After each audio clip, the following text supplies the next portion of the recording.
Hello and welcome to episode 25 of the Boot Nerds podcast. My name is Jefferson, and I'm here with my good friend JayMike from Unisport. How are you doing, sir? I'm all good. I'm excited. I'm pumped up because today is going to be a good day. We've just rounded, a quarter of a century's worth of Boot Nerds podcast episode, which is kind of weird. Also kind of great. So thanks for tuning in. And we're going to treat you today with something pretty awesome because we're going to talk about the new Mercurial. But before we jump into that, Josh, I'm just going to let you do your thing. Plug what you need to plug so we can get started talking about the good stuff because I'm excited. Well, first things first, if you guys have a football boot related question that you'd like us to potentially answer in the next episode, please feel free to leave it down below in the comment section and we will pick the best ones to answer. Also, if you guys enjoy the Boot Nerds podcast and want to see it continue on a weekly basis, please support this episode with a like. That is fantastic if you could do that. And if you'd like to listen to the audio only versions of the Boot Nerds podcast, head over to bootnerds.com. All of the different streaming services for podcasts are available there. Link down below in the description. Go ahead and check it out. Okay, I'm done. What he said. New Nike Mercurials. This is basically what every boot nerd wants to hear. Here it is. Nike Mercurial Vapor 13 and the Superfly 7. They basically come out today, if you're watching at the time of release. They've just been released in this blackout colorway for both boots and obviously also for this blue colorway that you get in the Vapor and in the Superfly. And you might think, okay, the looks have changed, but it kind of looks like the same shape as the Vapor 12 and the Superfly 6. So it can't be that new, right? I mean, we're used to brands making updates, facelifts, where, Predator 19 Plus was a bad facelift. This is not a bad facelift. This is actually the boot we didn't know we all needed and we all wanted and we have been craving for so long. Because what Nike have done is actually quite clever. They've just taken a solid boot and they've made it better. I agree. Easy. And with those words, thank you for I wasn't sure if you were done, but yeah, the Vapor 13 and Superfly 7, which pardon both of us if we accidentally say Vapor 12 or Superfly 6 when referring to the new boot, because it's bound to happen. But it makes you realize how many, I don't want to say issues, but how many things could have been better with the previous generation that I already thought was pretty good. And I would say more so the Vapor than the Superfly, the 12, was a controversial release because they went away with doing Tasian synthetic and transitioned into Flyknit. And you could make the argument that it wasn't a true Vapor because of that reason. And definitely from a barefoot touch sensation, it's just not the same as Tasian, but with the Vapor 13, I feel like they have fixed that. Yeah, kind of at least. I mean, now I've got both the Vapor 13 and the Vapor 11 here in my hand, and you do feel that the Vapor 11 is still thinner, but that of course also means that it doesn't fit you as tightly and with as much tension around your foot as the Vapor 13 does. Because if we just quickly walk through the tech points here, what's new on the Vapor 13 and the Superfly 7 for that matter is that instead of just using one type of yarn, Nike have actually made the Flyknit out of two types of yarn this time. One is what they call the P16 yarn, which is a soft yarn. They use that for most of the base. So basically think of it as the entire blue part you can see here is the soft yarn. They've also used that on the Flyknit Razor. If you own a pair of that shoe, you will know that it's ridiculously soft and also it's very good, this yarn, for creating texture, which is something that the Vapor 13 also benefits from. But the reason that they can use this type of yarn on the new Mercurial is also because they've introduced a second type of yarn, which they didn't have on the Vapor 12 and the Superfly 6.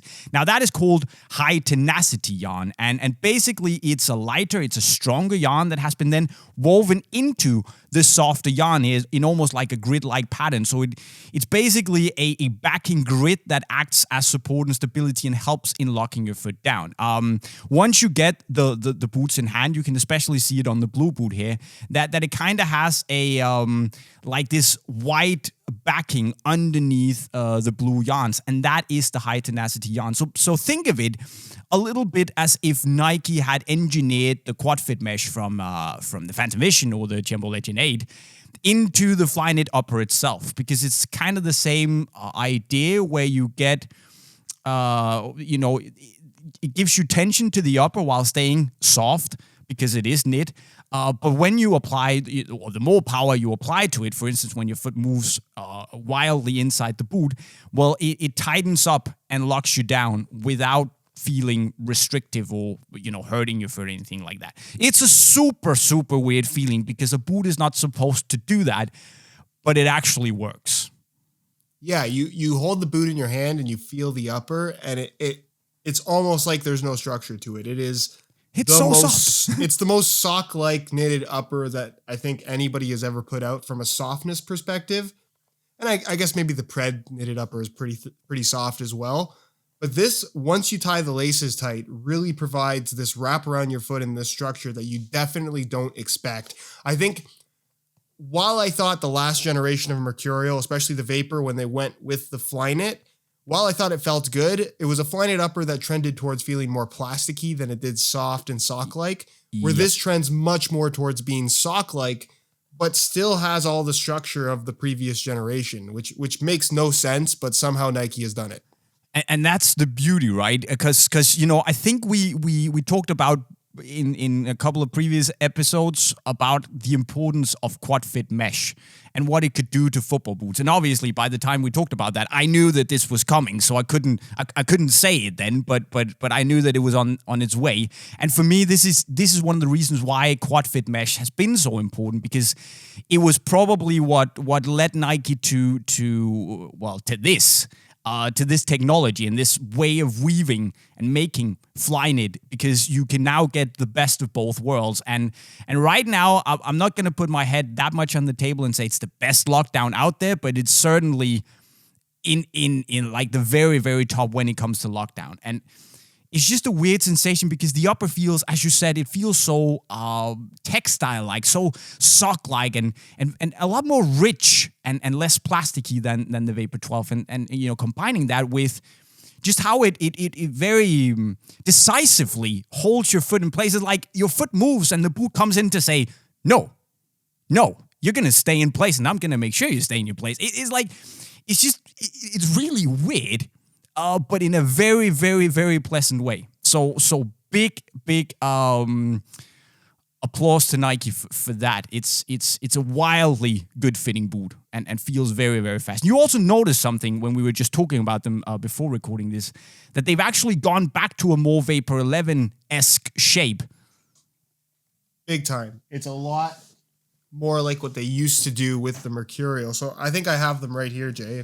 I'm going to hold them up to the camera real close. Mm-hmm. But if you look at the toe, this is a Superfly and this is a Superfly. If you look at the toe box, you can see that they have definitely lowered it significantly to really make for what is, I don't want to say exactly like the Vapor 11 because it doesn't seem quite as tight fitting. The base shape of the boot is still very similar, but they've lowered the volume in such a way where it just has a much tighter fit and a closer wrap around your foot. And the silhouette, maybe not of the Superfly because of the collar, it just changes the look of the boot. But when you look at the Vapor 13, it really does remind me a lot of that classic shape from the first 3 generations of Mercurial that we haven't seen in a long time.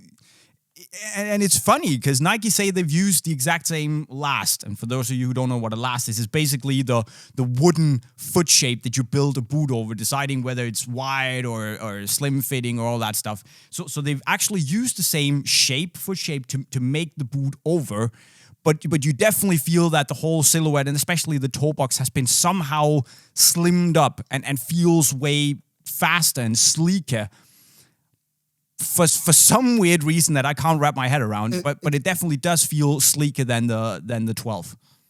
I think it has to do with they've lowered the volume, first of all, which is always going to make the boot feel a little bit tighter.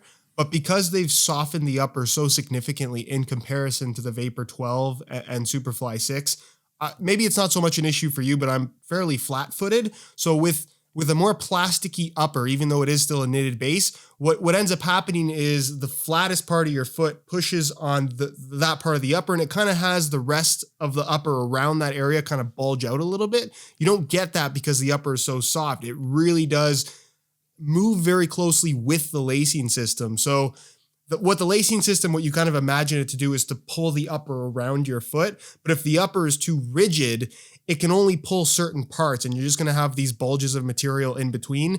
This moves very closely with the lacing system and is able to adjust as close to your foot as possible that I think we've ever had from a pair of football boots this thin, which is very impressive.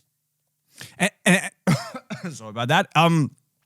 This is actually also one of the genius things about this high tenacity yarn, because not only does it sit integrated into the softer knit itself, it's actually also, just like the flywire cables of old, actually goes up to both of the lacing holes and kind of wraps around them. So when you pull your lacy tight, you actually pull the entire grit of the high tenacity yarn from underneath the sole. It basically wraps the entire way under your foot. So you pull it all the way from over there and basically pull it closely, very closely around your foot. So you really wrap the upper as closely around your foot as you possibly can. So it's kind of like quad fit mesh and flywire brio cables integrated into one technology, and it's still ridiculously soft. So it really is like, I know this is just an update, a facelift of the Mercurial. Is not an entirely new generation, but it's such an important update that really changes the feel, the fit, everything of the boot.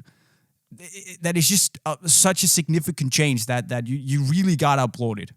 It's a much bigger difference than I was expecting, and I think it's very rare these days, given how frequent the updates are, for me to be able to say, and you're probably the same opinion, that, oh, the new one comes out, you should definitely get the new one because it's way better than the old one.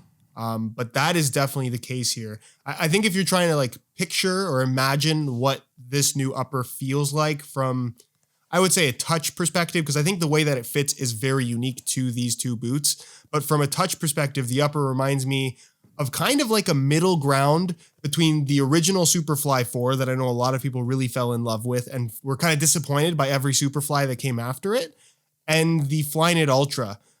It really has that feel of the Flyknit Ultra, and I think if you could fault that boot on one thing, it was that the upper lacked maybe a little bit of structure that you get back because of the new tech that they've introduced in this boot. So, I mean, those are two of probably the, I guess, top-rated Mercurials of all time in one boot. And the funny thing is, right, that I've basically, or I'm gonna say more or less the exact same words in the review of the Vapor, just like you said there, but swapping the Superfly for the Vapor 12. I mean, it sits nicely in between, a smoother boot that has a little bit of texture to it, and then this really, really textured boot that is the Flyknit Ultra. To me, maybe a little bit too bulky or like hardcore grippy at times because it was so aggressive. Which is why I feel this has a really good balance to it, because you get all the texture from the knit. I mean, there are no, as we saw on Vapor 12, like we had these little, all the little speed rip stripes were actually silicone strips. It wasn't a part of the knit itself, so it was little pieces of silicone that sat on top, or was a part of the Nike skin, so to speak. But all the texture in the new boot comes from the knit itself, meaning that whatever little bump that is on the boot is actually something that sits directly on top of your foot. Because the knit wraps your foot so tightly. So you get this very sharp, barefoot-like, really personal, close sensation on the ball, and you get a very good level of grip that feels sticky in a, I would say, very, very good way. It gave me the sensation that whenever the ball was around me, sometimes when you do something and the ball has a tendency to slip away if it feels too smooth, right? I didn't get the sensation in the Vapor, and that was quite interesting.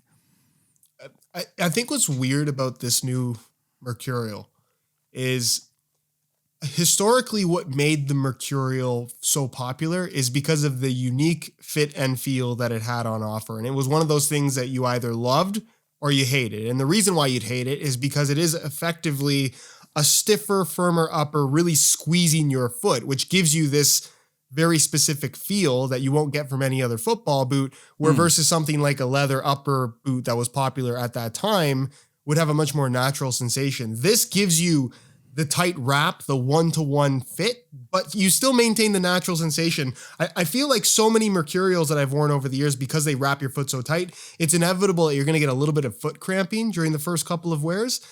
I don't get that vibe with this boot. I didn't have any issues. It really does feel pretty much good to go right out of the box, immediately comfortable, which is kind of the opposite of what you expect from a Mercurial. Absolutely. Now, the thing I also noticed is that because of this high tenacity yarn, is that you can't stretch the upper as much.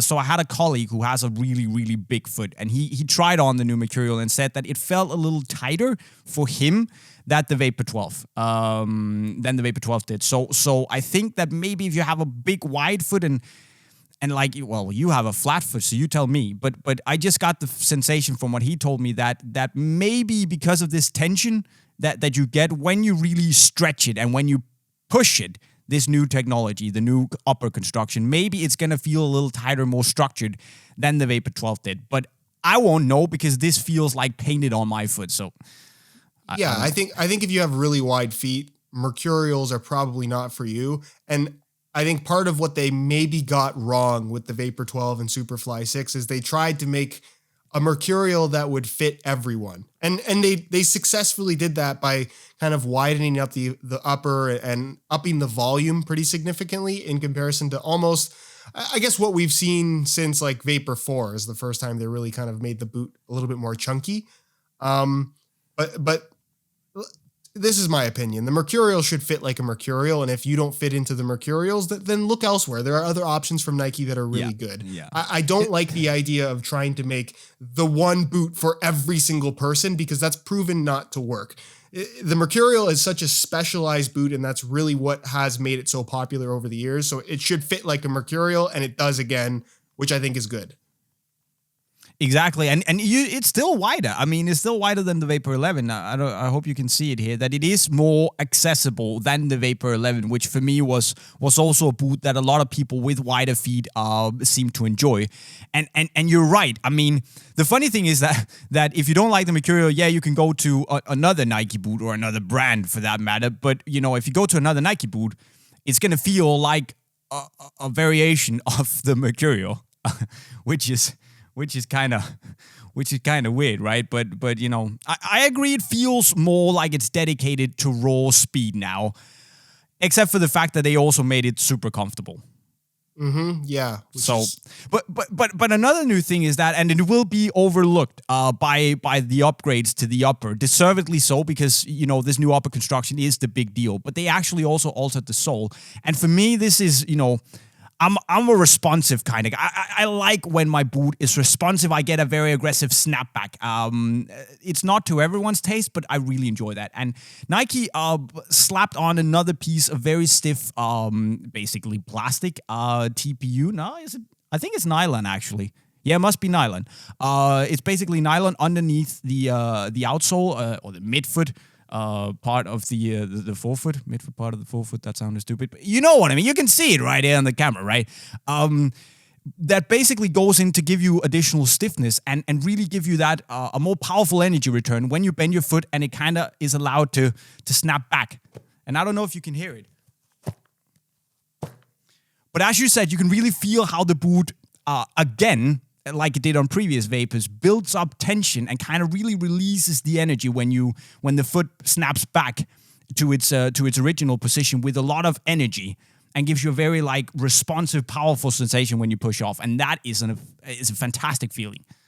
Yeah, it's very well executed, because I think the first thing that I noticed even when I just put the boots on is that what they've changed with the Soleplate, even if it's just a little difference, it feels thinner than what we had on the original split sole of the Vapor 12 and Superfly 6, which I think is good. You feel like you're sitting a little bit closer to the ground, which was one of my complaints, I thought, with the previous split soles. It almost seemed unnecessarily bulky.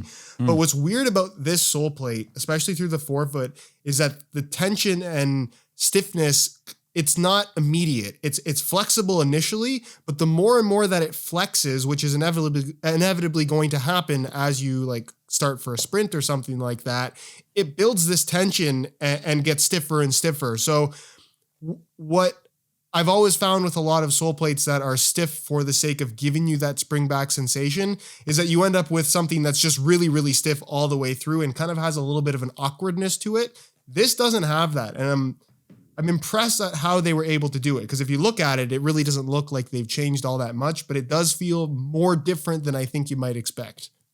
Yes, and I also reckon it looks super cool, but that's just Nike being Nike, right? And then they also removed a chunk of the back heel bud, which must be for weight saving purposes, and it looks cool. It is. But, It's on a scale. The new ones are like a little bit lighter. We're talking like within 5 grams, so it's not a huge weight difference. No, it's not going to matter. And then actually also, they made the studs 1 millimeter longer, and maybe it's just me that I felt it because I knew it, so it's kind of a placebo effect. But I really felt that when I stepped on the pitch, I was like, damn, there's something has changed. It felt like, just like the upper is a little bit stickier, it feels like the studs were a little sharper. And apparently Nike made the studs 1 millimeter longer because players had requested that they were more durable. So they simply made them longer, so when they, you wear them down, it takes longer for the studs to wear down to an unacceptable length, basically. But of course, it also means that, they're longer, they're more aggressive. Which I like, but it's not going to be for everyone. Yeah. I mean, I guess to sum it up, because we're making good time, actually. I think what Nike has done once again with the Mercurial, and you could argue that they didn't necessarily do that with the previous generation, is they've once again really set the bar for the potential of the speed boot concept. It's light, it's responsive, it offers a very premium barefoot feel, which I think was one area that really did need to be improved with the previous generation, because it did have, for being a knitted upper, it felt thicker than it should have been, and it did have more of a plasticky vibe than it should have had. This is an improvement in almost every single way, even though it does appear to be fairly similar, but it's not. And you're totally right. And I almost feel a little, it feels a little like we're just running with the mainstream and just, praising the Vapor. But there's a reason for the praise, because this is actually a proper statement from Nike that the Mercurial is just their main vehicle of innovation. This is where they put all their best tech, and it just flipping works. Sorry, guys. Yeah, but if you're watching this and your opinion is, oh, Josh and Jay just love Nike, like, go watch the last episode where we talked about the Tiempo. It was not so positive. And that's the thing. And if you've watched this, I really dislike the Phantom Vision. So no, we're not just Nike fanboys. And as you know, we both love Mizuno and also have a lot of love for Adi and Puma and all that stuff. So, but the Vapor and the Superfly, for that matter as well, is just, it's just back where it belongs, firmly underlining the fact that this is by far the best speed boot out there. Yeah. Period. And I don't think we mentioned this, but I'm sure you probably noticed if you just look at the two boots. The Vapor and the Superfly, once again, are effectively the exact same thing, with the addition of the collar that we haven't talked about is actually a little bit different than what was previously seen on the Superfly 6. And really all previous Superflies, because they've kind of changed up the knit a little bit to where it's thinner, and it seems to have a slightly softer feel. I think you can make the argument that maybe it looks a little bit cheaper, but I like the fact that it is thinner and it has so much less structure to it. And you really don't notice it anymore. So I guess the logic of even having the collar there is maybe as pointless as it has ever been. To be fair, like, I know a lot of people like the collar if you play on artificial grass, because it can help to keep the little rubber pellets from getting inside the boots. And that's a lot to pay 30 euros for, right? Yeah, but you still got to pay. It's still a $25 premium or 30 euros. Exactly. And that's, paying that to keep rubber pellets out of your boots might be a little much. I mean, it still feels unique, and I don't necessarily mind that it's there, but it just also, for me, I'm just gonna go with the Vapor. It does feel nicer and less, I would say, intrusive on your foot. You don't really notice it as much as the richer color on the Superfly 6, where the Superfly 7 feels a little, as you say, it feels a little. It's not flimsy, but thinner and less. You just don't notice it's there as much. I don't know the word in English, but we have a very nice. Yeah, it's not quite the Phantom Vision collar, but it's just God, no. about there. It's very close. No, don't you go there. The Phantom Vision collar is on not on its own level. It just sits in the very bottom of executions because, God, that is an abomination. That's it. I've learned from 25 episodes of doing this podcast, I've learned that the Phantom Vision collar is your trigger. Anytime it's brought up, Jay's not happy. I think this is all right. It's not, I'm just going to go with the Vapor, but the Superfly is nice. But again, we've talked about it so many times. Is this what a Superfly should be? No. This is just like a Vapor DF, right? The Superfly should be special. It should be wicked and extraordinary, and you should get something for the premium price you pay. Okay, granted, it's not a lot, but there should be more in that Superfly. Just kill it off if you don't have any better ideas than this. Because honestly, it's a bit. Yeah, it doesn't necessarily need to exist, and we're almost half an hour into this. There is one other thing that I think we need to mention because people will be asking. I know they'll be asking me at least. Right. And that is, where is the ACC logo? And that was when I got these in hand for the first time. I looked for a good 15 minutes and I thought, okay, maybe I'm blind, but I can't find the ACC branding, which seems to be something that they really highlight more so. Like, look at their last new release, the Phantom Venom. They made the ACC logo big. And also on the Chimpo, they also slapped the ACC logo on it. It's on there. Like, it's kind of become a staple of Nike's top end football boots, but on the new Mercurials, while it is apparently there, even though you can't see it, it's there, and they haven't marked it. It just doesn't because they say know it that people it's your fault. They know people like you take the piss out of ACC, and now they just want it to be there and to be, they just want it to work. You've ruined Nike. If I actually had any impact on the design of the latest Mercurial, that's something to be proud of. I'm not mad about that. What we should also touch on is what do you think of the look? I was gonna get to the look, but I'm just gonna round off ACC and basically say that you've successfully ranted and complained so much about it that now someone has caught notice and just said, you know what, I'm sick of this guy. Let's just move it and take away his reason to complain. Boom. That is some solid. I love it. I love it, man. That's great. No, but the looks. Funny thing is, today, we can call it coincidence, I'm wearing one of my favorite sneakers. It is the Nike React Element 87. And the story actually goes that the team working on the Mercurial liked this whole, very bold, techie, deconstructed look of the Element 87 and actually took it with them onto the new Mercurial. As you can see here, the swoosh kind of dips under the outsole. We've also seen it on the VaporKnit 4, the running shoe, the very super high innovation, high price running shoe that feels awesome, by the way. And we also have the little toe swoosh. And in general, this whole deconstructed, very techie, blocky look. I love it. I think it looks flipping awesome. It's modern, it's bold, and it is what football boots should have gone into a long time ago because it could actually pass, maybe not in blue, but in some of the other colorways, it could pass for a cool modern sneaker. I'm down. Yeah, I think the styling is good.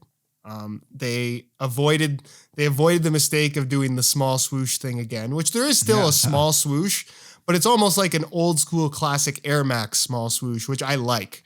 Like, it really does have more sneaker influence than we've ever seen on a Mercurial boot, which I think is good because football boots have become, as much as they are about performance, they're also a fashion statement.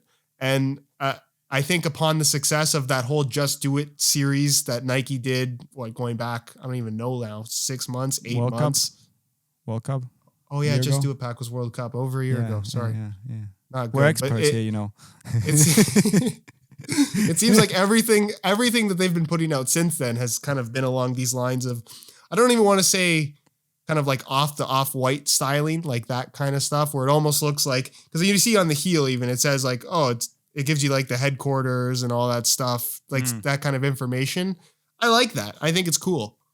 I definitely think we've seen a Virgil Abloh influence here on the new look. I just love that the side swoosh is back, but it's not back in this traditional way. They've actually returned the side swoosh to its rightful place, and also made it modern and bold and taking it to a new, faster look. And I just dig it. I as you said, it's a fashion statement, and they've well and truly really reestablished the Mercurial as the fastest and freshest looking boot out there. Boom. It does. That was a good. It does look fast, because I think especially when you put it side by side with the previous generation, especially with the small swoosh at the toe, how slow do those look in comparison? They just look slow. Oh, mate. I mean, and this is one of the faster looking ones, obviously inspired by the greatest looking boot of all time, the Puma City Pack. but yeah, just look at it, man. It's significantly faster. The silhouette's more or less the same, but the new big swoosh just looks rapid. I'm a fan. Anyways, as you said, just because of time, should we just round off the Mercurial? If you can describe it with like a very short sentence, how you feel about it. Where is the ACC?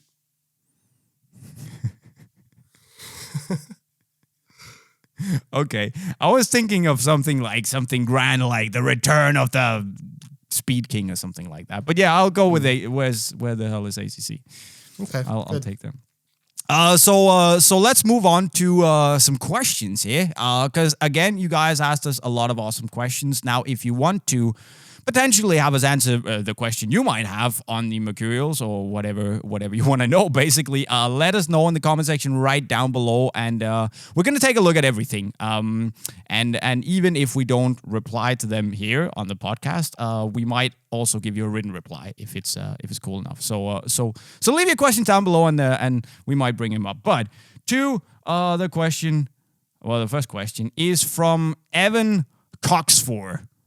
That's a cool last name. Can you put out a video along with the Puma Future 4.1 that displays the different lacing systems and how to lace them, especially the narrow fit system? Now, it's a good idea, but I think we could actually spend an entire podcast doing this, a full hour doing this, not necessarily to discuss the different lacing systems we would make, but simply because it takes a lot of time.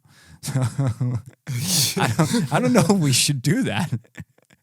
That's true. I remember when they first announced the Puma Future, I was very excited. I'm like, oh, this is going to be so fun to play with. I can't wait. And then I finally got it in my hands, and I was trying to like relace it, and I'm like, oh my God, this is so hard. It takes forever. So here's my advice with the Puma Future lacing systems. The custom setups that they put on the underside of the lid in the box, they're good suggestions, but my real advice is put the boots on without the laces or with the laces done up loose, and then figure out where you want the tension on your foot and put the lacing system in those spots, zigzagging all the way up. That's going to make for the best possible fit. Forget about these custom like looping back and forth circle thing, weird looking lacing systems. There's a reason why you don't see anybody actually playing with those, is because they're just, it's cool looking maybe depending on what your opinion is, but they're not necessarily effective. And yeah, the cool thing is that, as you say, if you notice that there's a tiny spot where you'd like the boot to fit a little tighter, of course. Wow, too much Mercurial on my mind. But you want it to fit a little tighter, then you can, lace it a little deeper to make it hug your foot a little bit more. That's the beauty of the Future. So just to give you an example, just to get it out and then get it in one hole, it's a little bit of a struggle. Imagine if we had to do this with all the holes and then do that for 10 that would take too long. But that's an idea for you, Josh. Make it long. You can have that.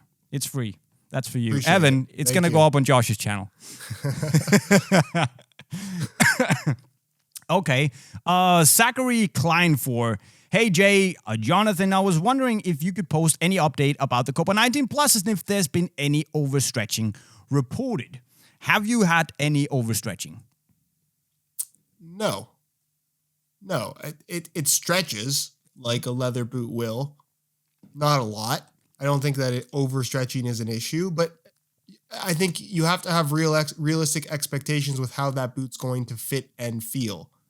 If you're after, I feel like somebody who's asking that question is really after like the super tight, locked in, almost mercurial sensation. And that's just not what you're going to get from that particular boot. You kind of have to understand that it's a laceless leather football boot and there's going to be some play in the upper through the forefoot and toe box area as you play in the boots. Yes, that's how it goes. With that said, I still think that the Copa is probably the tightest fitting leather boot you can get at the moment. For me at least. I also have a very slim foot, which means that I can really squeeze down in a very tight boot for the Copa. So but I haven't had any like overstretching. Yes, there's been a little bit of stretch, but it's been for the better, I would say, making it a little bit more comfortable, accommodating for the shape of my foot. But it hasn't been overstretching to the point where I thought this is too unresponsive now, basically. Yeah. It's the same advice I've given since laceless boots started becoming popular a few years ago, is make sure you get the right size. Yeah, absolutely. If you buy them too big to begin with, overstretching could be an issue, but as long as you buy them and they fit your foot perfectly as they're meant to fit, you shouldn't have any issues. And the stretch that's going to happen will, with very high chance, be for the better, because it's just going to, stretch where your foot basically is pressurizing because it needs a little bit more space. So that's good. Right. Alejandro what's he called? Best for. As your job is being in front of a camera, do you care much about your look and image? Why, yes, my good sir. Can't you tell on my beautiful face that I use face lotion every night and I have the most beautiful teeth and my hair is just immaculate and I have a beautiful hairline. I don't care, man. I look how I look. And it's not pretty, but that's how it goes. Yeah, I mean, go watch some of my videos from like 4 or 5 years ago. That says it all. Well, when you had the long hair, the long straight hair. When I had the just got out of bed look. Yeah, it was amazing. I remember you looked so tired with that look. It was crazy. You could say that age and time has been kind on us. I'd say that both of us are more handsome men now than we were. I've had some really, really questionable hairstyle choices over the years.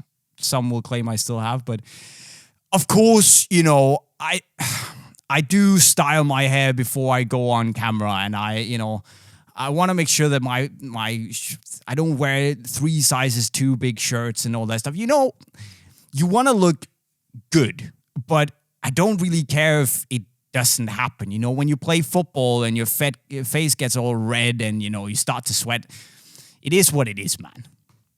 Yeah, can't be too concerned about that. We're not. Exactly. I mean, if we had makeup channels, I think we'd probably have a little bit more of an issue, but I think we're good. Yeah, that's how it goes. Guy Incognito Guy Incognito. Have you ever tried a suede football boot such as the Puma Future Suede 50? To me, it sounds like a terrible idea. Have you ever tried the Puma Suede boot? No, I never got a pair of those. Skipped them. It was I don't know what to say, man. I don't know. So there's your answer. Suede boots, 10 out of 10. I don't even know where to start, man. I mean, it's a fun idea, but probably also the worst idea ever. I mean, whoever had that idea at Puma, and where his colleagues were like, "Yeah, man, go and do it." You need to be a better colleague, man. You need to say, "Look, dude, this doesn't work. It's a fun idea, but it doesn't work in theory. Don't play in the Puma Suede 50s. Just don't. No." No, if you're a collector and you really like the Puma suede, I guess it's a fun collector's item, but no, it's just something that in theory it doesn't work. In reality, it doesn't work either. So, nah.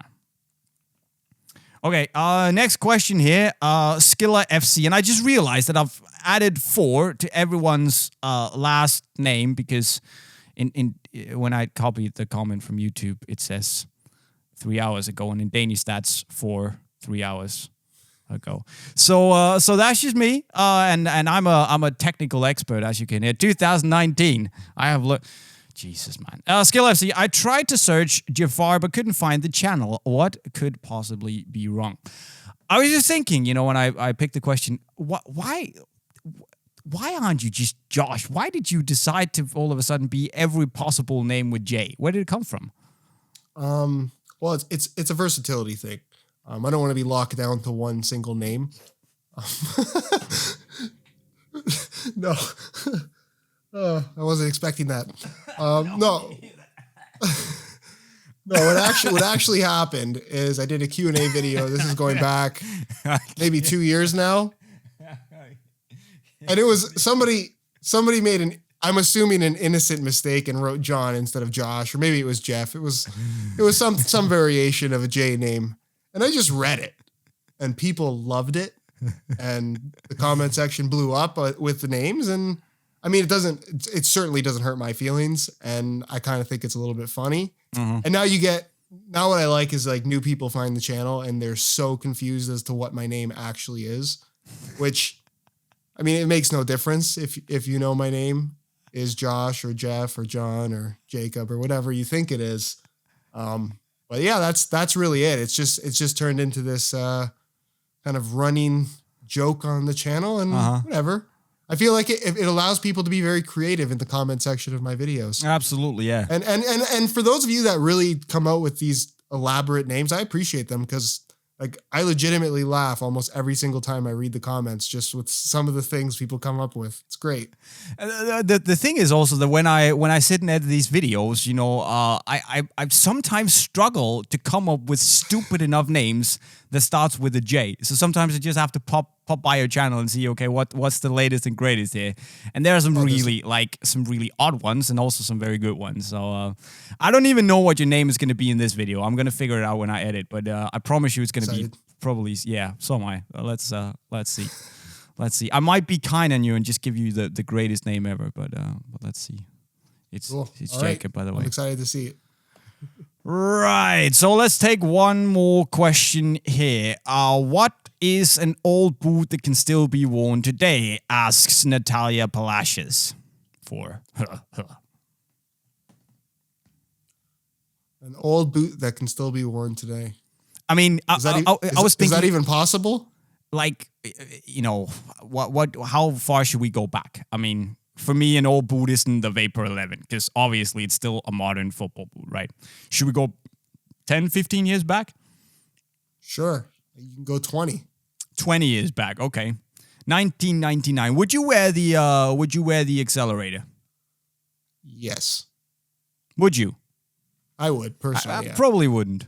I wouldn't take it out and like wear it over so many other boots. No, I don't think I would.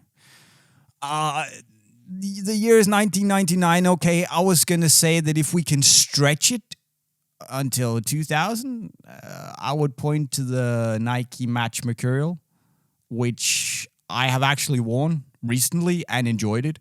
Of course, it's not as light as it potentially could be, but it's still a very, very good boot. Feels super responsive and yeah, lovely football boot. Would I wear the OG Mercurial R9s? Probably not. You can argue you can go back and take the first. You can take the Copa Mundial. Would that work? Oh, yes. You can also take the Mizuno Morelia 1. Would that work? Oh, hell yeah. Yeah, you can definitely wear... It's football boots are personal preference. Wear what you like. If what you like happens to be boots that are 37 years old, wear them. It's fine.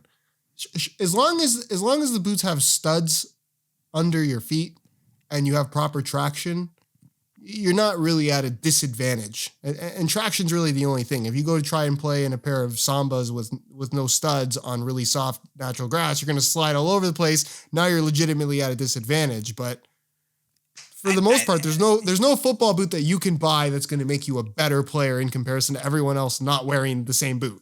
I know, but isn't this kind of this is the political answer? I mean, honestly, let's say, okay, 20 years ago, right? All the boots that are on the market, would you honestly, hand on your heart, and if you say yes, I respect that, but would you honestly say, okay, this is the boot I'm gonna play with now? Like, objectively Jay, speaking, if I had compared to all the other boots on the market today. Pair, if I had a fresh pair of like Predator Manias to wear, I'd wear them. Really? For sure. If I had a like T90, give me any T90 laser, I'll wear that. But that's also because you're super weird about your lasers. Like there's certain boots that I've worn that I like. Like give me a Tiempo Legend 1, I'll wear that. But isn't that just because of nostalgia? I'm just thinking, like, objectively speaking, people today who haven't worn the boots back then and who haven't got the emotional attachment to it like you clearly do with your lasers. But I mean, do you know what I mean? If you can be a 14-year-old I totally kid. get what you're saying. I think if you give like a 14-year-old right now and you put him in a boot from 14 years ago, he's going to be like, what the heck is this? Exactly, yeah.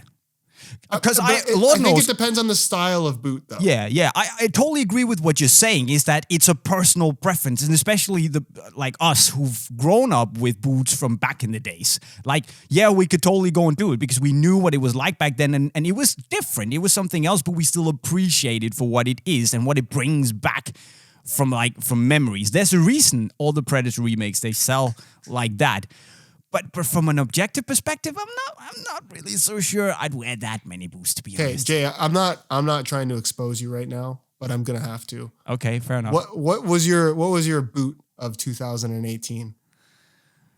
Yeah, fair enough. Right? Like, fair enough. Right? How old is that? 2000 and what? 2002. That is 17 years old. Yes. 17 years old. But and the reason and no, but hear me out, because one of the reasons I wouldn't wear the Predator is because it's chunky and it's heavy. And it's like not just heavy in 2019 terms. It's super heavy. Like, I think we're talking 320 grams or something, right? At least the accelerator. But the Wave Cup Legends, when they came out in 2002, they were 2 or 210 grams, which back then was like Mercurial Vapor 1 level, except for the fact that this was kangaroo leather and it had a really innovative outsole back then. I know what you're saying, and fair play. I'm gonna hold my hands up, but that boot in particular had things that I also appreciate in football boots today. Same thing with the Morelli Neo, same thing with the Copa Mundial. It has things that people are also looking for today. Do you know where I'm going with this? No, yeah. Some boots definitely age better than others, right? Yes. Like, if you're a fan of Mercurials, while you might have worn Vapor 3s back in their heyday, to go and wear Vapor 3s now, you're psycho. You're crazy. Like something's wrong with you.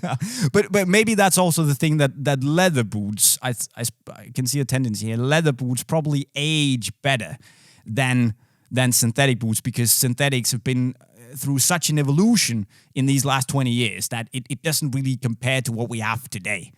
I mean, where synthetics are almost softer than certain types of leather. It's just it's just different, right?